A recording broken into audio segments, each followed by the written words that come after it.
you gotta have a jerk string. And usually, I mean, I've got one sitting here waiting. So the one thing you don't want to do is you don't want to start this without a jerk string, because to get it all done, you got to have something to tie it off with. So a jerk string is basically, and I always have like a couple of these, but it's just a string that's got an overhand knot in it, right? And I think I've got like 2 or 3 just in case I screwed up and I can't find it. So I've got an extra piece here. So I am going to, you know, like maybe 16 inches. And so I'm going to cut it. I got my X-Acto knife here somewhere. And then all I'm going to do, this nylon starts fraying like right now. So I'm just going to put an overhand knot in it, just around my finger. I'm going to open that up and I'm going to pull those little ends through there, tighten it up. Okay. So it doesn't hurt to have a couple of those waiting on you. Okay. So are you guys ready to go? Start tying this on? Yep. Okay. All right, I'm gonna talk a little bit about broomsticks. Now today we're just using your basic broomstick, right? And these are the shorter ones, but what I would tell you is this. Everywhere there's a broomstick waiting in the woods for you, okay? I was just showing some of those, the vine choked ones that I have that's real pretty. And I kind of saved those for something special. I'll show it again. You can do wrought iron handles. You can do driftwood handles. I'll show you a couple of things that I got hanging around here. You can use antler for handles. You can use pull cues. You can use grandpa's walking cane. I mean, you can use anything you want.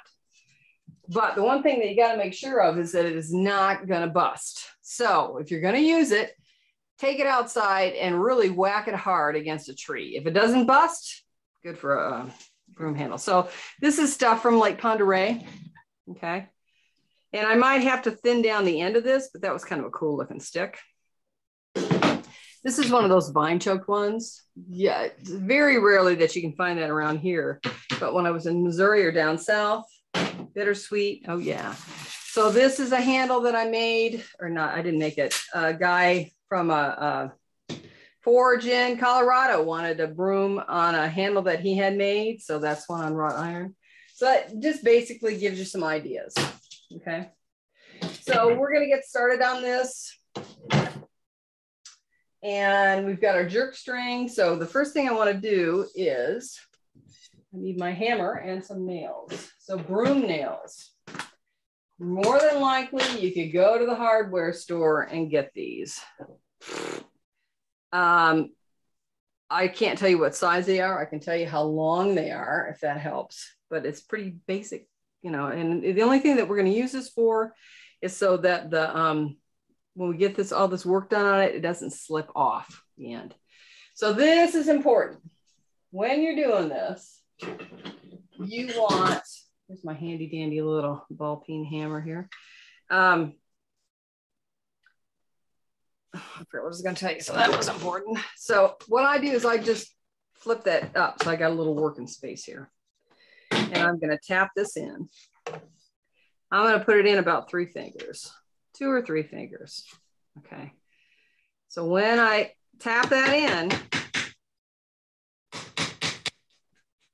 I don't want it all the way flush with what that broomstick. And the reason for that is because it's going to grab on top of that. Now I remember what was really important. When you're making a broom, I am right-handed. That might not show on the screen, but I am right-handed. All right. So if I was doing braid work, which we are not doing today, but if I was, I do the braid work with my right hand. So that means the broom corn has to be on the left-hand side and usually underneath your table, okay? Because this does get broad, unless you got a really wide surface that you're working on. Okay, so we're gonna bring it around to where it intersects, right? And then I'm gonna hold it. I'm gonna turn it upside down And then I'm going to take my other hand and go get that long string and bring it through. Okay. Now then, I'm going to put that on my broomstick. And I want it on top of that nail. So I'm right-handed. I want it to the right of that nail. All right. So now I'm going to have to tighten it up. See, when I pulled on it, how it tightened it up. Oh. And then I got to bring my spindle back a little bit. So here's the deal with your spindle. You're going to be, you got your feet on it, right?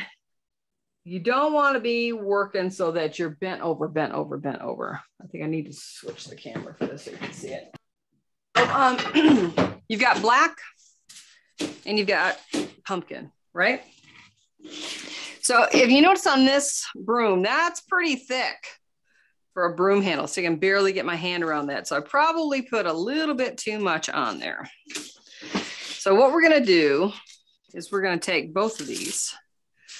And I can't remember if I sent you guys, I think I sent you ½ pound.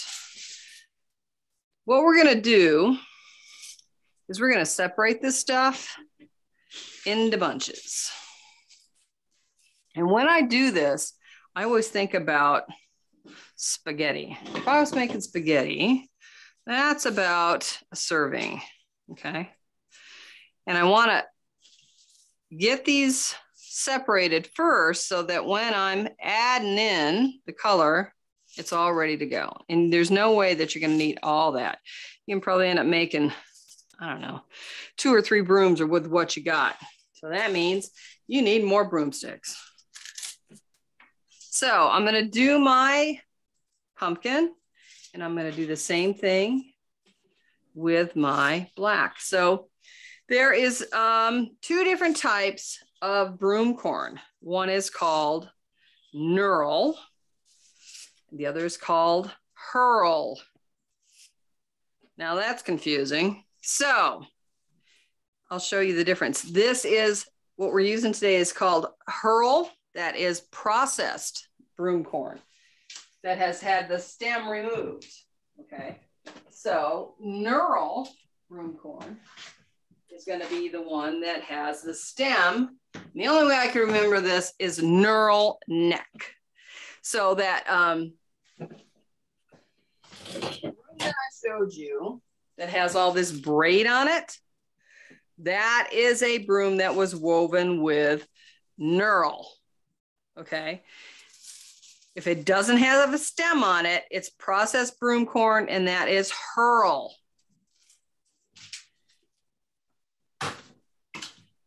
So when you're looking, because I have people that say, what's the difference? So just remember this, knurl has a neck, which is a stem. Knurl neck, hurl is not. That works. All right, so I've got my stuff all processed here. I want to make sure that I have my X-Acto or scissors or whatever it is that you're going to be using close by. Okay, we've got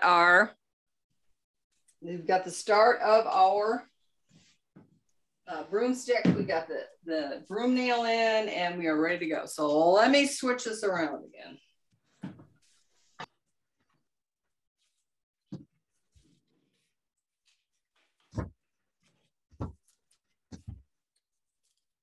Okay, so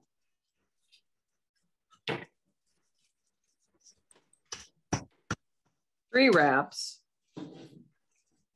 And you know, actually with this first layer, I think I'm going to make it a little thicker. And I'm going to make sure that that is covered. And I'm going to make sure that I haven't gone up too far. All right, so see that nail's nice and covered that time. So there's my first section of black. And I'm going to double up that section on the pumpkin this time too. So when I'm laying it in, I always lay it in. That's better. Between the broomstick and the spindle. So I'm going to wrap that 3 times. That's better.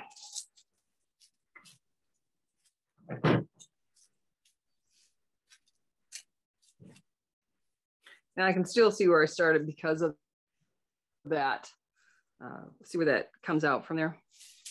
So I'm gonna go one more round. That gives me 3. And then I'm gonna start adding more broom corn. And I think I did mine for like 3 rows of this before I started doing advances. And like I say, so we're gonna start an advance. So we're gonna bring that up a little bit and then do a twist. And I'm gonna put some more pumpkin on the other side.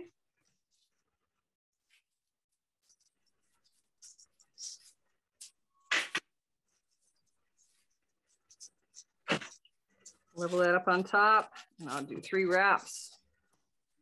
You can do as many as you like. Just the thing that you want to be cautious of is you don't want to get it so thick you can't get your hand around it. Then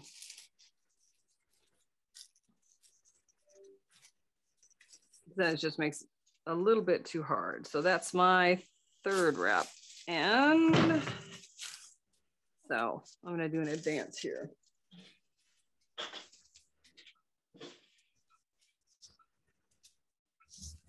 So depending on how thick your choice of when you split your broom corn was, it's kind of an indicator of how far up you can go on this, or how wide you want to bring that, basically. 3 or 4, I think. So there was my advance, and now I'm going to wrap 4, 3.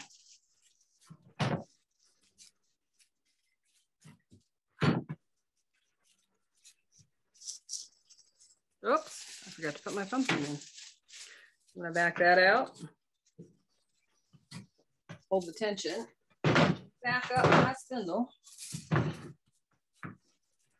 And add my pumpkin.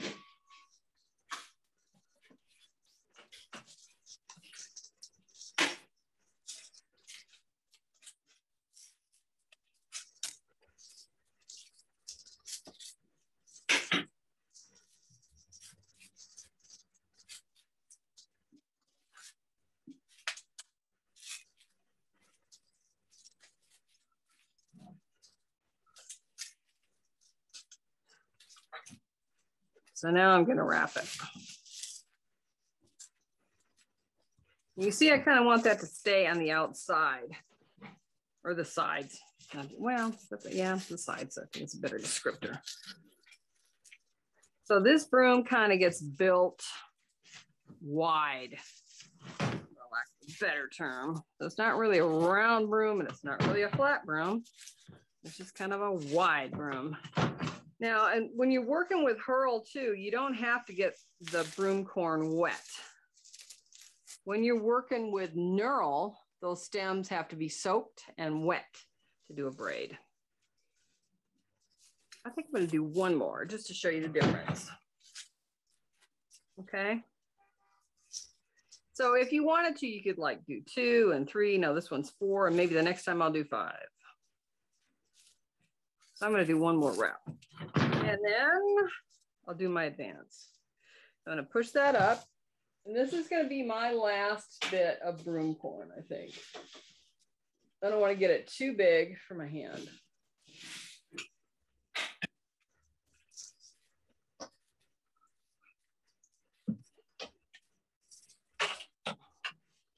Now, after I get all my layers in here that I'm going to add, what I'm going to do is I'm going to put that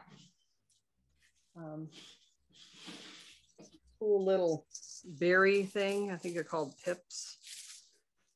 Actually, on the side of the broom and weave it in there as I go. See, that's getting a little big for me in my hands. So that's about as big as I want to go.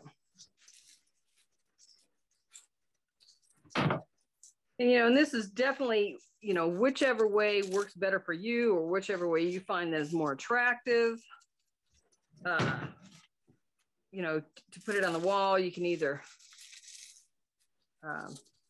put the advanced side on the wall or to the wall or vice versa.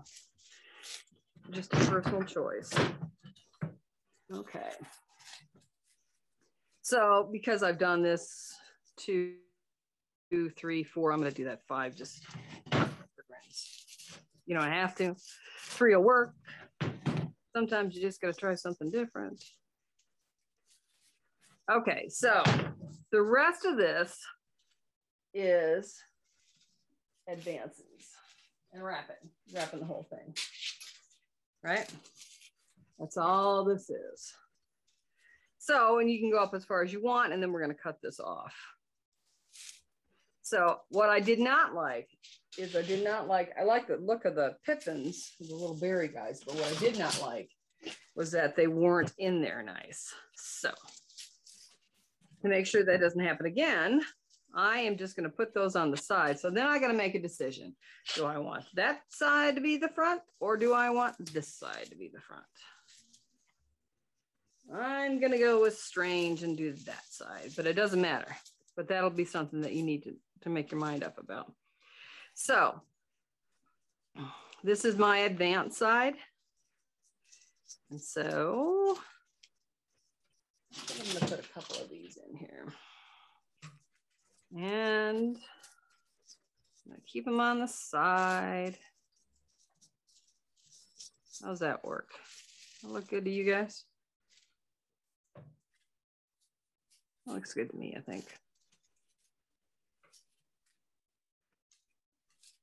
Well, since I got them, I'll stick one more in there. How's that? So, you know, if you're doing like harvest brooms or I got something else to show you guys too. I'll just stick 3 in because I got them sitting there, so why not? So the rest of this broom is just doing this. You're gonna make like whatever you're doing, 3 or 4 rows, and depending on how much string that you loaded on your spindle, see, a little bit of string goes a long way. But I think now, I'll just keep going with like this whole add one more row thing onto it. I like that a lot better, and it stays with it a little bit better, I think. So that one had 4. This one's now going to have 5, just because. Which means I got to go. Yeah. Okay. So if I wanted to, then if I really wanted to get after this whole thing, I mean, you could lay another one up there and keep going. That'll work. We'll stick that one in there.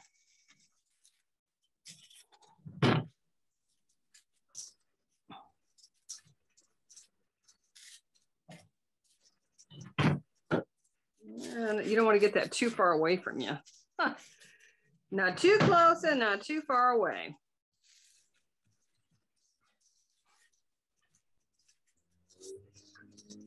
I think that's enough of the berry thing. So that was 5. This is now 6. One more. And so I'm going to do an advance again. I'll probably do this for about a couple more, and then I'm going to call that good, and I'll show you how you finish it off and how that jerk string works.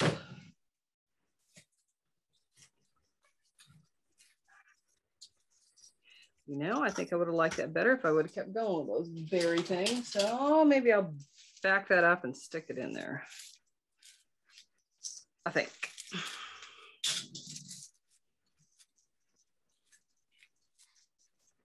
On the advance. See how that's loosey-goosey there? I'll have to back my spindle up. I kind of like that.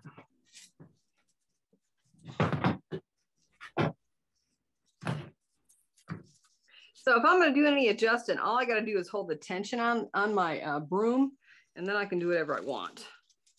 I got to back it up if I want to stick another piece of goof in here, whatever I'm doing. Almost getting to be a little bit too much, but that's all right. We're just playing. That's the thing about brooms.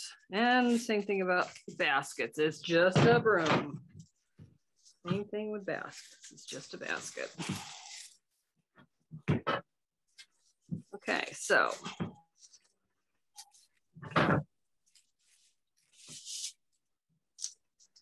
That looks pretty good that way too. So this time I'm going to put, I think 7. And I'm going to do, this is going to be my last row, I think. Maybe I'll do one more. No, I think I'm getting to the end of my pumpkin. So what I want to do is take one of those jerk strings that I made. I'm right-handed. So that means I got to have the knot to the right. And once again, I probably should make a decision whether I want to have this in the front. I think I am. So when I do my jerk string, because I don't want this to show, I'm going to put that in the back. So the knot needs to be on whatever hand you pull with. I'm right-handed. I'm going to pull this way. So the knot needs to be here. Why is that? Because if I had it on this side and I try to pull something through, it's going to hit the knot. So pretty important. So I'm going to wrap about 4 or 5 times on this one, making sure that I don't get any, you know, I want it underneath there smooth so that it'll pull smooth, hopefully. And I get this all tied on. That's kind of a wrap and pull. If you forget to kind of let some of that tension loose on the spindle, what'll eventually happen is it'll bust. And you can always tie it back together. But you're worried about having a knot show somewhere on it. Okay, so I probably did about 4 or 5. So we're going to call that one good. So here's my loop. There's my knot end, right? For my jerk string. So I'm going to pull that tight, take my X-Acto and cut that string. It doesn't have to be an X-Acto. Could be scissors. So I'm going to open up that back loop and I'm going to take that string through that I just cut. Okay, so it goes through the hoop. I'm still holding that tension tight. I come over here to my jerk string with a knot end and I pull it through. Or I jerk it through, right? So I want to tighten that up. You could put this around anything and tighten that up. And then I'm going to cut away that excess. So by golly, we got a broom. Knife. Okay. Specifically for trimming broom corn. And if you had an edge on it, or you know, if you had somebody that could put an edge on it, it's probably a good tool. But I think an X-Acto does the same amount of good, but I'm going to show you both. Okay, so basically what you want to do, this is kind of a saw deal. Okay, see how that starts popping off there? Now, of course, this is not going to work, I don't think, on these piece of wire stuff here. So I'm going to trim that off with some scissors.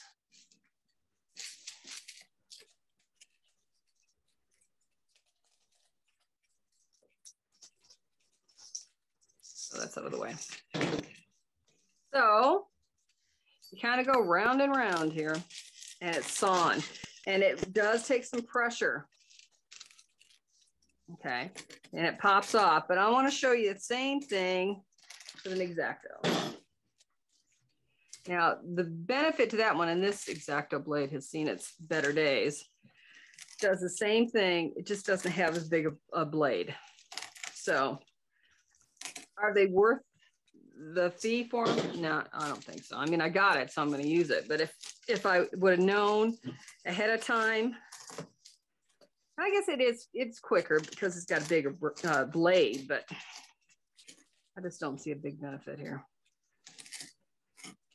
Or as big a benefit as I thought it was going to.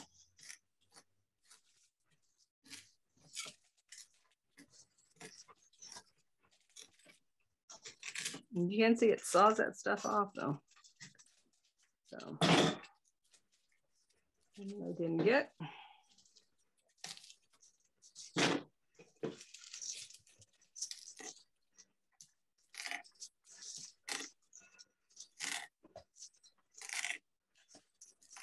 So that's with the X-Acto. Like I say, I don't see a great deal of difference. But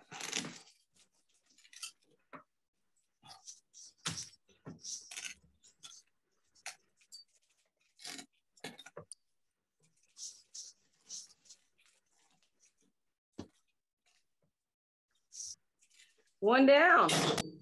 How's that? All right, so I'm going to switch and then you can put your cool little ribbons on there. I like this a lot better with it being woven into the broom. Hey, it's Jill.